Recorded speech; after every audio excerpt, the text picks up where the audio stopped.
এগুলো কয়দিন তাই রইদ? এখন মনে করেন যে 2 দিন।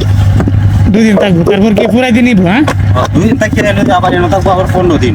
আচ্ছা, ওই সাইডে রেখে রাখবো 15 দিন, সাদা হইলে নিবো মানে পাঠাই। তারপর ওই এই জায়গায় নিয়ে যাবো বাটার মাছ। হ্যাঁ, তাহলে কয়টা প্রক্রিয়া হয় এটার মাঝে টাইট বানাইতে? যেমন তো মনে করেন যে এরা টুবাইতেছে আগে, মানে ঘোড়া টুবাইতেছে, হ্যাঁ, মুখ কাটিয়ে কাঁচাতে তুলতেছে, আচ্ছা, আগের তো ফটো আনি ফলতেছে, আর কারিগরে বানাইতেছে।